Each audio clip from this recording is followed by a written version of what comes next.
Hey guys, welcome back to the channel. Today's video, we're going to attempt to drive from Las Vegas to Orange County on a single charge. From our house to the hotel, it's about 260 miles. We are completely charged up to 310 miles. We're driving a long-range single motor Model 3, and it's telling us that when we get there, we're going to have about 12% battery life. So let's see if we can do it. 309 miles of range. 258 miles to the hotel, telling us we're going to get there with about 12% battery life. So we're going to come over here and we are going to reset trip A and hit reset, and we'll see what happens. When driving from Las Vegas to Southern California, I always find this part pretty interesting. When you're coming down into Baker, when you're about right as you get into Baker, this is like probably the best range you're gonna get right here. You're gonna get your watt hours per mile down to about 67, and it's just pretty cool to see this because the 30 miles before Baker was all uphill, and it almost makes you feel like you're not gonna make it, but then you get a lot of energy coming back in the battery as you do that 16-mile downhill into Baker. So we're right about the halfway point. We're averaging 263 watt hours per mile. We're doing 70 miles an hour on autopilot in chill mode to try to get the best range possible. And it's now showing where we have about 8% battery life when we get to our destination versus when we started, we were at 12. I do believe that once we start getting closer, we're going to start to see that watt hours per mile go down because driving up out of Vegas, it really shoots up, and as you go down the Cajon Pass into Southern California, we're going to get a lot of regen, a lot of battery power back, and yeah, let's take a look at what it looks like when we get there on the other end. So it looks like we made it. We did have a change of plans. We didn't go to the hotel. We actually came over to this shopping center to get something to eat. As you can see, we're pretty low on range right there. We have 12 miles. We burned 67 kilowatt hours of energy, and we went 261 miles with a average watt hours per mile of 258. I drove here as slow as I would ever feel comfortable doing.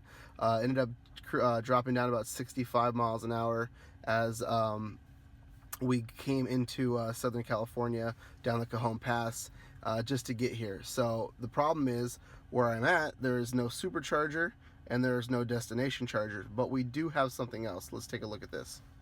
So I was able to use the J1772 plug that came with the car, that came with the mobile connector, and I was able to plug into this Volta charging spot, and it's free. So you can see, using the adapter, plugs right in and then goes in, and so now we at least got a little bit of juice before we can either make it to a supercharger or a destination charger.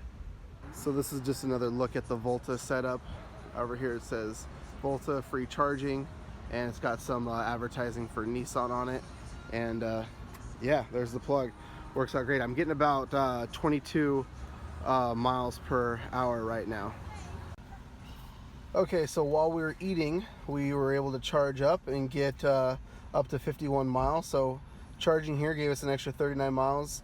At one point we were getting 25 miles an hour, but right now when we open the car doors up and everything like that, it slowed back down to 21. So I'm gonna unplug, and we're gonna go head over to the hotel and check in, and then I'm gonna kind of give you my final thoughts about this trip.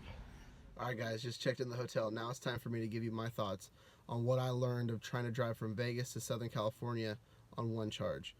The thing is, guys, it's a long drive, and the car is rated for 310 miles, and we only drove 260, yet we barely made it. It has a lot to do with the terrain that you're driving. The reason why this is kind of important is because this is a very frequented trip. There's a lot of people from Southern California that drive to Vegas every day. A lot of them drive Teslas, and I was just kind of curious if it can be done on one charge from Vegas, if you were left Vegas fully charged, and to get back home to Southern California. And you can do it. I did it. You can definitely do it, but there's some sacrifices, and one of them is no air conditioning, and driving 70 miles an hour or less. If it's the middle of summer and it's 115 degrees, you're gonna have the air conditioning on. There's no way around it. So I don't think it could be done comfortably. Plus, the way people drive on that highway, on the 15 down from Las Vegas back here to Southern California, they drive so quick that doing the speed limit or even a little under might actually be unsafe. Trucks will run you off the road and stuff like that. To be safe, you're going to want to stop at one of the 5 different locations that I passed coming down this way. You've got to stop in State Line, which if you're coming from Vegas, you're not going to stop at State Line. You've got 2 near Barstow. You've got one at Yermo, Eddie World, and then you have another one in Barstow, and then you've got one at Rancho Cucamonga. Problem with the Rancho Cucamonga one, from everything I've ever been told, is there's usually at least 1 or 2 stalls broken, and it's always packed. So that's why this trip was kind of important. It's like, okay, can you make it? Because if not, having to stop and charge could take you a while. But if you are able to do it and you can get home where you have your charger at home and you can charge up, then you'll be perfectly fine. However, I don't have that luxury. I'm actually staying at a property that does not have destination chargers. So luckily I found that that charging station earlier that I was able to charge up during lunch, and then where we're going right now to kind of go hang out also has a charging station. Not a Tesla charger, not a destination charger, not a supercharger, but another J1772 plug. I think it's ChargePoint. Using PlugShare, I was able to find it. There's tons of those around, so if you're going to be at a location for a couple hours, it's good to put some miles back in the battery. And they're everywhere down here in Southern California. So that brings me to my last point. You can go on road trips with a Tesla, no problem. But you do have to pay attention to where you're going and where you're going to charge when you get there. If you're just driving around town and you're parking your car in your garage every night, it's great. But you do have the opportunity with the Tesla and the supercharging network to actually go on an extended road trip.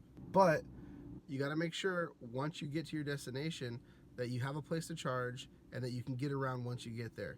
Because when you use the Tesla's navigation program, it'll get you someplace, but it's going to get you there on very low battery, between 5 and 10% battery. And that's not going to be enough for you to drive around town if you're actually going to want to use the car to drive around the city that you've got to. But you still can't do that in any other electric car. That's why Teslas are the best. So thank you guys so much for watching. I hope this was somewhat informative. I sure had a fun time trying to make it. It was a little sketchy getting down there to the end with only having a couple miles of range left in the battery, but I was pretty confident that I knew once I got to where I was going, I'd be able to charge up and not have any issues. But I want people to know that you do have to think ahead. So thanks so much for watching. Take care. Hey guys, if you're traveling to Las Vegas area and want to rent a Tesla, one of the best ways to do that is on Turo. Turo is an app that allows you to rent other people's cool cars. If you sign up using my referral link down in the description box, you'll save $25 off your first trip. Also, if you plan on buying a Model S, X, or 3 from Tesla, I've also included a referral that will give you 1,000 miles free supercharging. Thanks again for watching. Have a good one.